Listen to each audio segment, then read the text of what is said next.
Hola a todos, en esta presentación vamos a hacer un repaso de los conceptos generales del tema de enzimas. Recordemos algunas generalidades de la termodinámica que nos van a ayudar a predecir o evaluar si una reacción química, catalizada o no por una enzima, va a ocurrir de forma espontánea o no.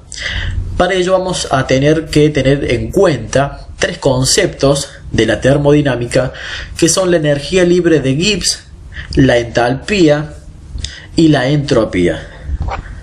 Acá arriba tenemos lo que es la ecuación, es una igualdad. Por un lado tenemos el delta G, este delta me simboliza un cambio, una variación de la energía libre de Gibbs, que es una G, ¿sí?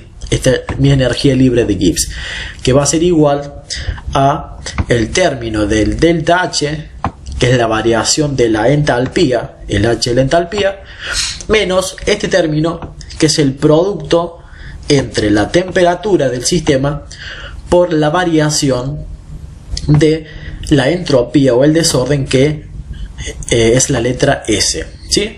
Dejemos un poco en claro estos conceptos. ¿Qué es la energía libre de Gibbs?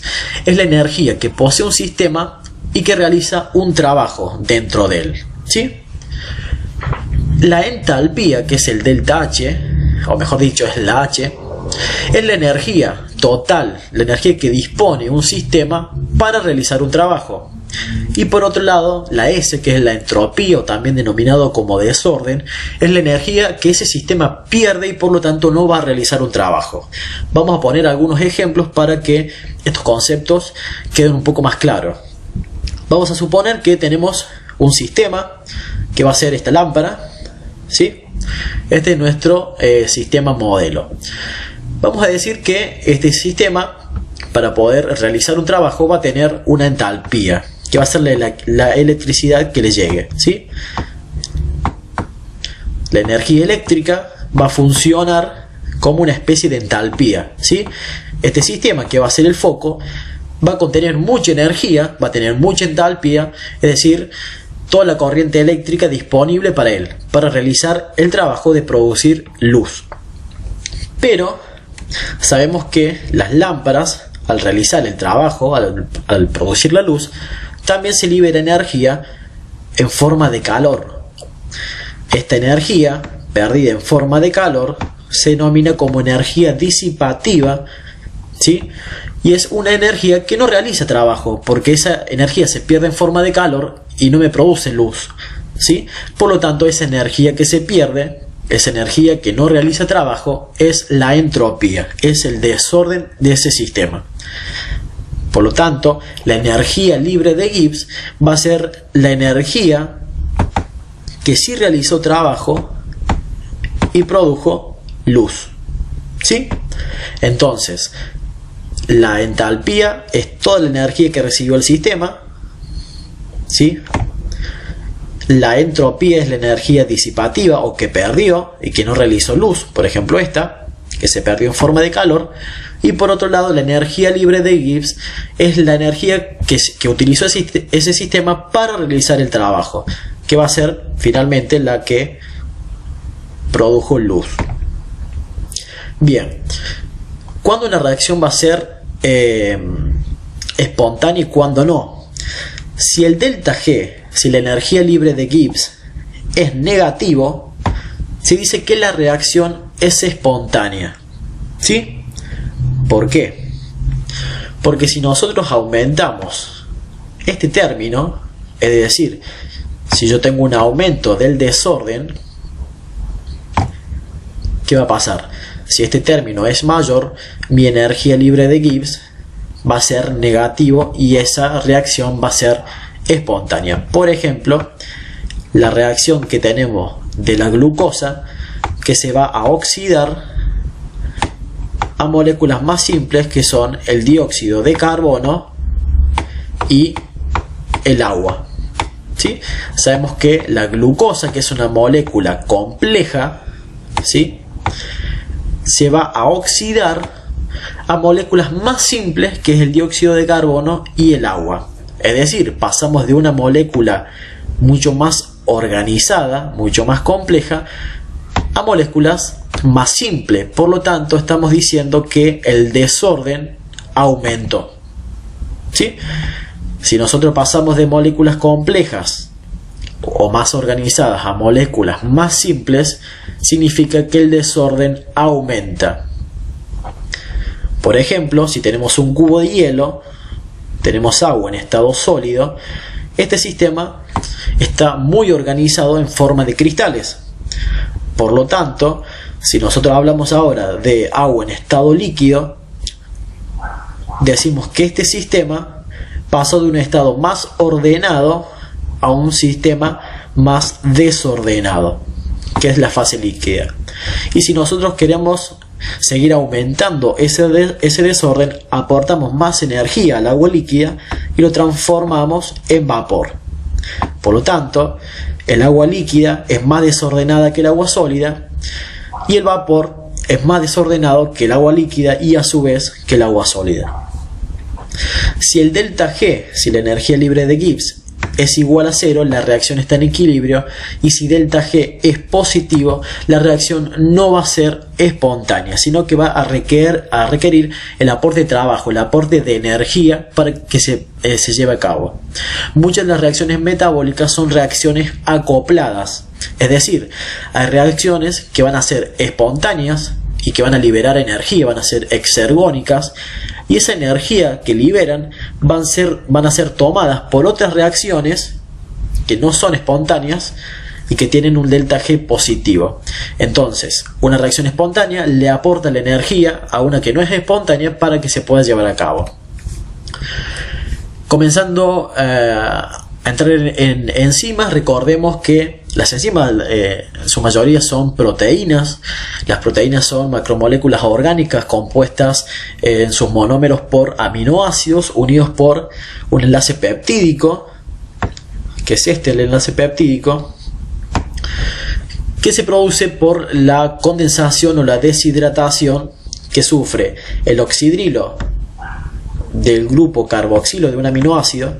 Este es el grupo carboxilo, con uno de los hidrógenos del grupo amino de otro aminoácido, que este es el grupo amino. Si yo junto este grupo oxidrilo con este hidrógeno, formo una molécula de agua. Por lo tanto, el enlace peptídico es un enlace donde se deshidrata o se condensa una molécula de agua. Las proteínas tienen diferentes estructuras.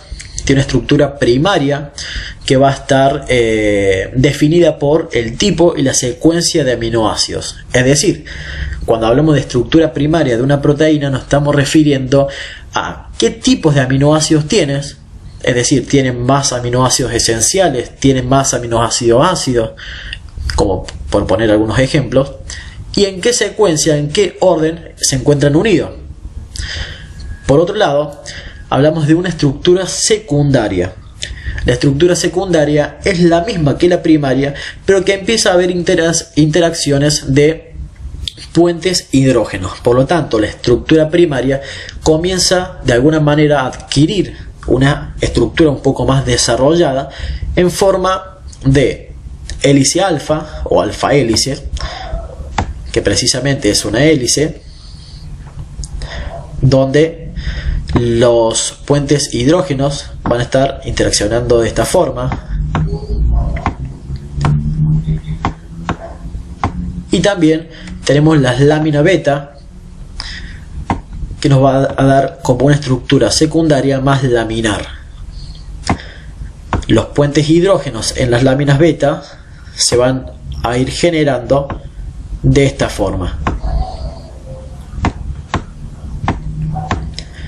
Otra estructura más compleja es la estructura terciaria de una proteína, que nos divide en proteínas fibrosas y proteínas globulares.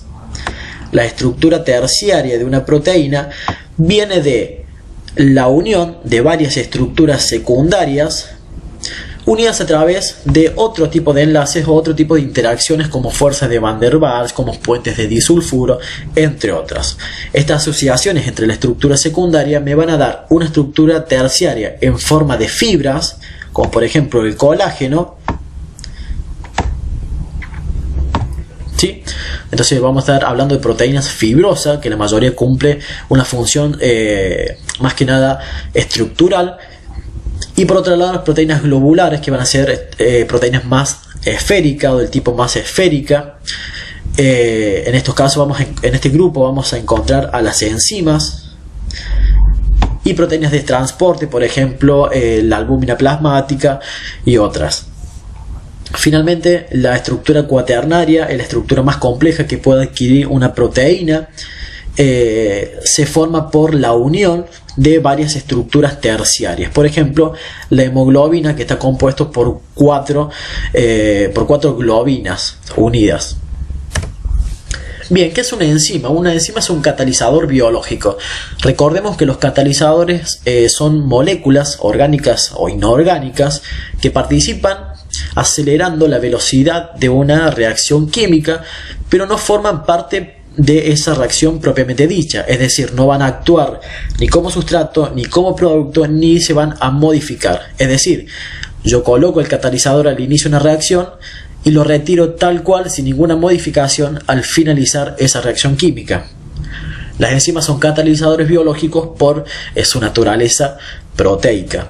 Son de naturaleza proteica, salvo algunas excepciones, pero en su mayoría son proteínas globulares. Participan en casi todas las reacciones químicas del organismo. Sin ella, las vías metabólicas, las rutas metabólicas no se podrían llevar a cabo, por ende la vida tampoco podría existir. Su acción puede ser modulada o regulada, positiva o negativamente, ya sea por inhibidores, por regulaciones alostéricas, por enzimas, etc. Perdón, por hormonas u otras moléculas. Posee una alta especificidad. Esto es muy importante. Las enzimas poseen alta especificidad. ¿Qué es la especificidad? Es la capacidad que tiene una enzima de reconocer un sustrato específico. Es decir, una enzima va a actuar sobre un sustrato específico o un grupo muy reducido de sustratos, ¿sí?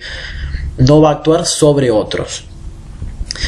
La enzima que va a catalizar una reacción química se la denomina como holoenzima. Esta holoenzima está compuesta por una porción denominada apoenzima, que es la porción proteica de mi enzima, unida o interaccionando con la coenzima, que es otra molécula que no es proteica, que puede ser orgánica o inorgánica, y que va a ayudar a la apoenzima a cumplir su función. Por lo tanto, la apoenzima de la porción proteica más la coenzima, que puede ser orgánica o inorgánica, me va a dar la holoenzima, que va a ser la enzima activa y que va a tener la capacidad de catalizar una reacción química. En cuanto a la estructura de los modelos enzimáticos, podemos hablar de que una enzima posee un sitio activo donde se va a encontrar los residuos de los aminoácidos que van a participar de la catálisis propiamente dicha. Es decir, en el sitio activo se van a estar ubicando todas las funciones especiales de los aminoácidos que forman esa enzima. Una vez que se une el sustrato al sitio activo, se van a comenzar a dar nuevas interacciones y nuevas uniones entre los residuos de los aminoácidos de esa enzima, los residuos aminoácidicos del sitio activo, con el sustrato que utiliza esa enzima. Se va a haber modificaciones químicas, establecimiento de nuevos enlaces, y voy a obtener finalmente los productos por separado. Esta enzima, como vemos, la obtenemos intacta, como al principio, porque puede catalizar otra reacción, puede seguir catalizando demás reacciones. En el medio encontramos los complejos enzima sustrato o enzima producto, que son estadios intermedios entre la unión del sustrato y la formación del producto. En cuanto a los modelos, podemos hablar del modelo llave cerradura propuesto por Fischer. Es un modelo que ya se ha dejado de utilizar, ha quedado un poco apartado. Fischer decía que una enzima funciona como una cerradura y un sustrato funciona como una llave, ¿sí? Es decir, que la unión o la interacción entre la enzima con el sustrato era igual al encaje entre una cerradura y una llave. Por lo tanto, daba la idea de que una enzima tenía una estructura mucho más rígida, más sólida, que no se podía modificar, y que el sustrato entraba en ese sitio activo de manera específica y no había otro sustrato que pudiese entrar allí. Eso fue modificado por Koshland, quien propuso el modelo de encaje inducido, que decía que las enzimas tenían cierta plasticidad, cierta elasticidad, por lo que podían modificar un poquito su estructura y podía llegar a adaptarse a un grupo reducido de sustratos y catalizar por ende un grupo también reducido de reacciones químicas. En cuanto a la clasificación de la enzima, hay una clasificación internacional que se denomina como EC, que las ubica o las separa en 6 grandes grupos. El grupo 1 son las enzimas que son óxido-reductasa o que catalizan reacciones de óxido-reducción. Recordemos en videos anteriores que les decía que aquellas enzimas que sean óxido-reductasa van a utilizar como cofactor, como coenzima, moléculas de NAD o de FAD. Siempre que hay una reacción de óxido-reducción, alguien se oxida, alguien se reduce y alguna molécula tiene que aceptar esos equivalentes de reducción. Esa molécula es el NAD o el FAD. El segundo grupo son las transferasas, el propio nombre lo dice, son enzimas que transfieren grupos funcionales. El tercer grupo son hidrolasas, son enzimas que rompen enlaces incorporando una molécula de agua, por eso es su nombre hidrolasa. El cuarto grupo son las liasas, cumplen la misma función que las hidrolasas, solamente que no utilizan moléculas de agua, es decir, rompen uniones carbono-carbono, carbono-oxígeno, etc., pero sin utilizar agua. El quinto grupo son las isomerasas, que crean isómeros, y finalmente el sexto grupo son las ligasas, que catalizan la unión de dos moléculas de gran tamaño, dando lugar a un nuevo enlace químico, es decir, de alguna manera tienen la función inversa a las liasas. Como por ejemplo, vamos a encontrar una nomenclatura especial, por ejemplo la exoquinasa, que recordemos la exoquinasa que actúa en glucólisis y en otras reacciones, en otras vías metabólicas, catalizaba la reacción de fosforilación de la glucosa, que es una hexosa, que la transformaba en hexosa 6-fosfato, es decir, tomaba un fósforo del ATP y se lo colocaba a la glucosa. Esa reacción era catalizada por la exoquinasa. Tiene en la clasificación internacional, la exoquinasa es número 2711. El primer número indica el grupo, es decir, la exoquinasa es del grupo 2. Es una transferasa. Como ya vemos en la reacción, transfiere un grupo fosfato del ATP a la glucosa. El segundo número indica el subgrupo, es decir, que la exoquinasa transfiere grupos fosfatos. Y finalmente, los últimos dos números son particulares para encontrar puntualmente a la exoquinasa y no a otras enzimas que pueden cumplir o pueden realizar reacciones similares o iguales a la exoquinasa. En cuanto a las coenzimas, dijimos que eran moléculas que podían ser de naturaleza orgánica o inorgánica y que se iban a unir a las enzimas y iban a dar finalmente la holoenzima, que era aquella que tenía la capacidad de realmente cumplir la función catalítica. Las coenzimas de naturaleza orgánica, vamos a encontrar algunos ejemplos como el lipoato o el ácido lipoico, ciertas vitaminas como ácido fólico, como pirofosfato de tiamina, entre otras. Y de naturaleza inorgánica la vamos a denominar como cofactores. En vez de llamarlo coenzima, los denominamos como cofactores. Y encontramos magnesio, encontramos calcio, manganeso y otros cationes. Como alguna regla para poder diferenciarlos, las coenzimas van a ser de naturaleza orgánica, ¿sí? ¿Por qué? Porque las enzimas son proteicas, son orgánicas, por lo tanto las coenzimas también van a ser orgánicas. Las inorgánicas se van a denominar como cofactores. Bien, acá tenemos una gráfica que tenemos por un lado en el eje de la Y la energía de la reacción, por otro lado el avance de la reacción, las abscisas. Vemos que tenemos una reacción de oxidación de la glucosa. Esta es la glucosa que en presencia de oxígeno se puede oxidar a compuestos más simples que son el dióxido de carbono y el agua. Esta reacción va a ser catalizada con una enzima, la cual, si evaluamos, los sustratos van a partir de cierto nivel de energía, que es este.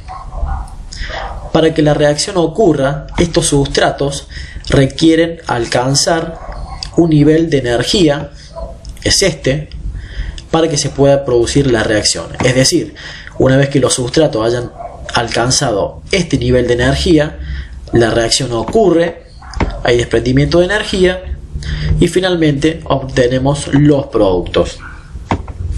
Esto se denomina como energía de activación, que es la energía que necesitan los sustratos hasta alcanzar el punto necesario para que la reacción se produzca. Esta energía se denomina como energía de activación de la reacción. ¿Qué hace una enzima? Disminuye la energía de activación. Por eso se dice que aceleran la velocidad de una reacción química. ¿Cómo la acelera? Disminuyendo la energía de activación de esa reacción química. Es decir, ahora los sustratos les lleva menos tiempo alcanzar el punto máximo, que va a ser este, con la enzima, para dar los productos. La diferencia entre la energía que tenían los sustratos, que es esta línea de puntos, y la energía que tienen los productos, que es esta acá abajo, vemos que es una reacción exergónica, es decir, se liberó energía. ¿Por qué? Porque los sustratos tienen más energía, están más altos, que los productos. Por lo tanto, si los productos tienen menos energía que los sustratos, significa que hay energía que se perdió durante la reacción, que se liberó. Al contrario, si mis productos estuviesen más arriba, estaremos hablando de una reacción endergónica. ¿Por qué? Porque los sustratos consumieron energía y los productos tienen mayor energía que los sustratos. En cuanto a la cinética enzimática, tenemos el modelo propuesto por Michaelis-Menten. Es una curva hiperbólica que tenemos en la ordenada la velocidad de la reacción enzimática y en las abscisas la concentración de sustrato. La curva de Michaelis-Menten se trabaja con una concentración de enzimas que sea constante. En esta curva vemos cómo la velocidad de una reacción catalizada por las enzimas va variando a medida que aumenta la concentración del sustrato. En el primer tramo de la curva de Michaelis-Menten vemos que es prácticamente lineal, es casi una relación 1 a 1 entre la velocidad y la concentración. A partir de este punto, la velocidad va a comenzar a disminuir hasta alcanzar una constante que va a ser el punto en el que todos los sitios activos de todas las enzimas de la reacción están saturados, es decir, todas las enzimas están actuando al máximo, es la velocidad máxima a la que puedo llegar, porque las enzimas no pueden trabajar más que eso. Este punto entonces se denomina como velocidad máxima. La mitad de la velocidad máxima, es decir, si yo hago la velocidad máxima dividido 2, es este punto, y lo llevo hasta las abscisas, hasta la concentración de sustrato, voy a obtener un valor de concentración de sustrato que se va a denominar como Km, constante de Michaelis. La constante de Michaelis me da una idea de la afinidad que tiene esa enzima por el sustrato. Y es una reacción inversamente proporcional. Es decir, si yo tengo un valor de Km que es alto, significa que la afinidad de esa enzima por el sustrato va a ser baja. Inversamente, si yo tengo una Km que es baja, la afinidad va a ser alta. Por ejemplo, si yo tengo una Km que es alta, por ejemplo, por acá, este es mi Km, mi nuevo Km, vemos que la pendiente va a ser menor, o sea, la velocidad se podría decir que va a ir transcurriendo un poco más lento. ¿Por qué esta velocidad va más lento? Porque la enzima no es tan afín o no tiene mucha afinidad por su sustrato, como que le da lo mismo catalizar o no esa reacción química. La ecuación de Michaelis-Menten es esta, donde para calcular la velocidad de la reacción va a ser igual al valor de la velocidad máxima por la concentración de sustrato sobre mi valor de Km más la concentración de sustrato. Lineweber han trabajado con la ecuación de Michaelis-Menten más analíticamente y dieron una nueva ecuación que es esta, y es la inversa de la ecuación de Michaelis-Menten. Esta es la ecuación propuesta por Michaelis-Menten y Lineweber la invirtió para dar una recta. Esta recta me facilita el trabajo para realizar los cálculos de velocidad que teniendo una curva hiperbólica como Michaelis-Menten. Entonces, ¿qué dice? Que 1 sobre velocidad, es decir, la inversa de esto, va a ser igual a la Km sobre la velocidad máxima, invirtió este término, por 1 sobre la concentración de sustrato, más 1 sobre la velocidad máxima. Si lo vemos en esta gráfica, tengo que la pendiente de mi función es la Km sobre la velocidad máxima, es este valor. Tengo que el corte con la ordenada es 1 sobre velocidad máxima, es este valor. Tengo mi concentración de sustrato, es este valor, y eso me permite calcular a mí la velocidad de la reacción. Vemos que el punto de corte con la ordenada es 1 sobre velocidad máxima, es la inversa, y la Km se encuentra en el eje negativo de las abscisas, ¿sí? Y es inverso. Dijimos que las enzimas, la actividad enzimática podía ser regulada por efectos alostéricos o por ciertas moléculas denominadas inhibidores. Vamos a hablar de una inhibición irreversible cuando esas moléculas se van a unir fuertemente a la enzima, se van a unir covalentemente con la enzima y va, digamos, a inactivar su función catalítica. Estos inhibidores son irreversibles, por lo tanto la enzima queda inactiva. Los inhibidores reversibles actúan temporalmente. Se los clasifica de acuerdo al tipo de inhibición que presentan. Si ejercen una inhibición competitiva, si ejercen una inhibición acompetitiva, no competitiva o mixta. Ahora vamos a ir viendo cada uno de ellos. En la inhibición competitiva, la propia palabra lo dice. Competitiva, compite. ¿Con qué? Con el sitio activo de la enzima. ¿Sí?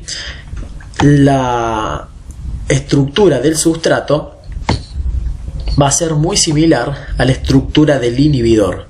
Por lo tanto, cualquiera de los dos se puede unir al sitio activo de la enzima. Por lo tanto, los dos van a estar compitiendo por el sitio activo de la enzima. Por eso, inhibición competitiva. Si lo vemos en este esquema, en la inhibición competitiva, vemos que la enzima se puede unir, por un lado, con el sustrato, para formar un intermediario que es el complejo enzima-sustrato y que finalmente me va a dar la enzima y el producto. Por otro lado, la enzima también se puede unir con el inhibidor y me va a dar el complejo enzima inhibidor que no me va a dar producto. Si lo vemos cómo modifica su acción en las distintas curvas, vemos que en Michaelis-Menten el valor de Km aumentó. Por lo tanto, en la inhibición competitiva, si el Km aumenta, significa que la afinidad disminuye. Habíamos dicho que era inversamente proporcional. Ahora yo tengo un Km que es grande, por lo tanto la afinidad de la enzima por el sustrato va a ser baja. ¿Por qué la afinidad es baja? Porque ahora la enzima le da lo mismo unirse con el sustrato o unirse con el inhibidor. Tienen la misma estructura. Al disminuir la afinidad, vemos que la velocidad es mucho más lenta, la pendiente es menor. En Lineweaver-Book también observamos lo mismo. La velocidad máxima no varía. ¿Por qué? Porque todas las enzimas van a estar trabajando y el valor de Km vemos que aumentó, ¿sí? Recordemos que estamos en el eje negativo, por lo tanto este valor es mucho más grande que este valor de acá. Por lo tanto el Km aumentó, la afinidad disminuyó, la velocidad máxima se conserva. En la inhibición acompetitiva, el inhibidor no se une en el sitio activo de esa enzima, sino que lo hace en otro lugar.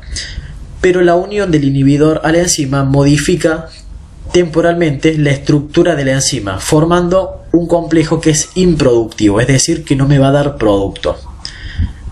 Vemos que la enzima se une con el sustrato para dar el complejo enzima-sustrato, que finalmente me va a dar la enzima y el producto, que es lo que me interesa.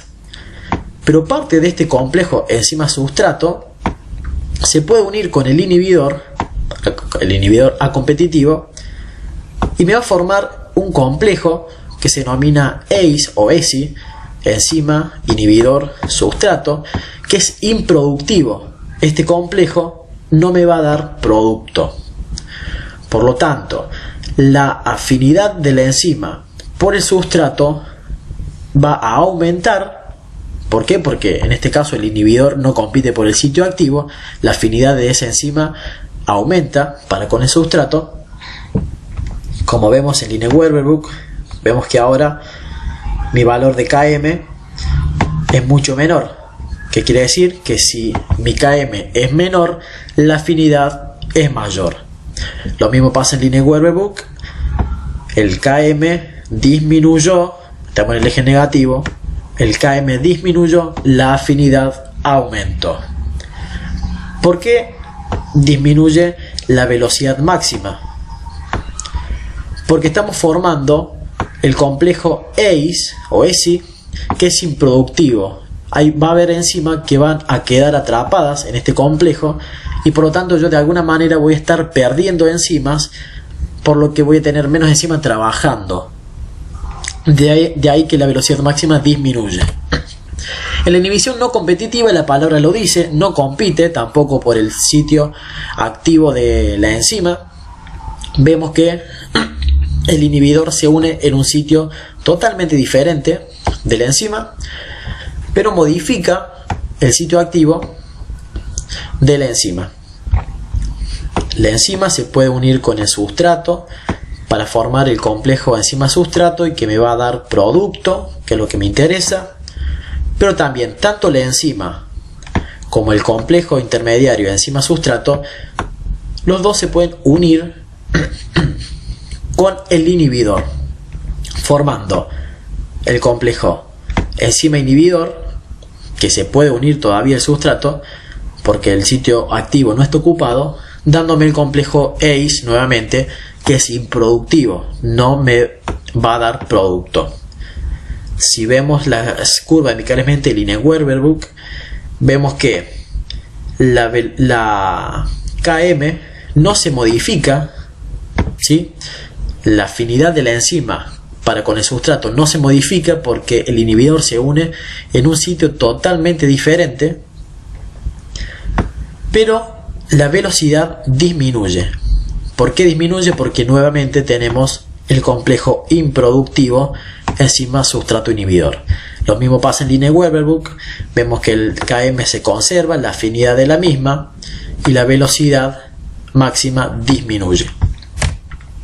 En la inhibición mixta, la propia palabra lo dice, es un tipo de inhibición que combina los anteriores, donde la enzima se puede unir con el sustrato para dar el complejo enzima-sustrato y dar producto, pero a su vez tanto la enzima sola se puede unir con el inhibidor dándome enzima inhibidor, el complejo enzima-sustrato también se puede unir con el inhibidor para dar el complejo ACE o ESI, que en este caso, si se une el sustrato al complejo ACE, este sí va a ser productivo, me va a dar, como vemos, producto, y por otro lado la enzima con el inhibidor.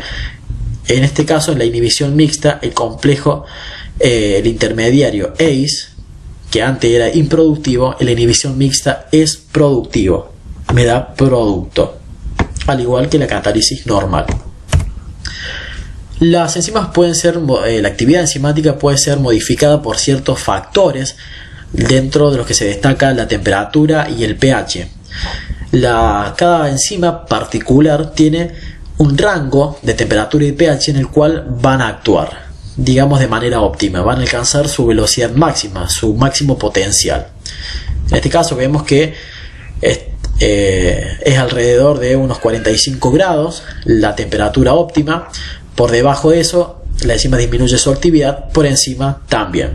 Si aumentamos mucho la temperatura, podemos llegar hasta desnaturalizar a esa enzima de forma irreversible, la perdemos. Lo mismo pasa con el pH, la concentración de hidrogeniones. Las enzimas tienen un pH óptimo de trabajo, por debajo de ello o por arriba de ese valor no van a actuar.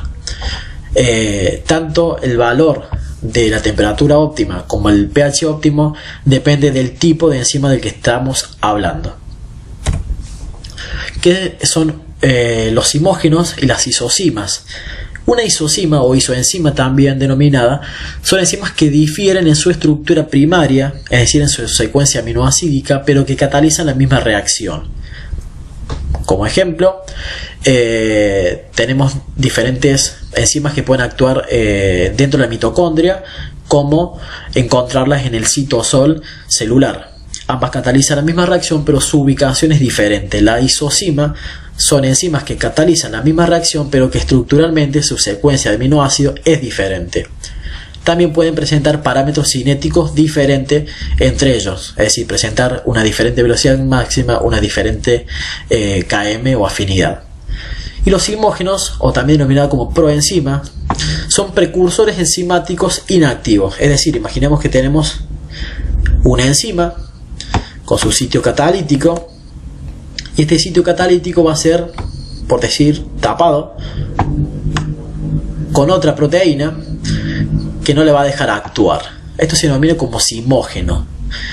¿Por qué las células, las enzimas digestivas son secretadas en forma de zimógeno? Como vemos, se secretan los zimógenos de la tripsina, en este caso, denominado como tripsinógeno, y el pH ácido del estómago la va a activar a tripsina, es decir, el pH ácido va a eliminar esta cubierta proteica y me va a dar la tripsina activa, la tripsina capaz de catalizar la degradación de las moléculas. Esta tripsina posteriormente va a actuar activando otros zimógenos u otras proenzimas. ¿Por qué una célula secreta una enzima en forma de zimógeno? Porque pongamos el caso de la tripsina u otras enzimas que catalizan degradación de proteínas como carboxipeptidasa, como aminospeptidasa. Si la célula en su interior la sintetiza de forma activa, esas enzimas van a comenzar a actuar dentro de la célula, degradando estructuras intracelulares, produciendo la muerte de esa célula. Como mecanismo de defensa, la célula la secreta en forma inactiva y el medio, el entorno, se encarga de activarlas. Bien, eso es todo. Como conclusiones tenemos que las enzimas son estructuras proteicas, dijimos en su mayoría, que aceleran reacciones químicas, disminuyendo la energía de activación. Su cinética, su velocidad, puede ser alterada en presencia de distintas moléculas inhibidoras, y que su actividad es influenciada por ciertos factores como la temperatura, el pH, y otros como la concentración de sustrato, la concentración de sales, etc.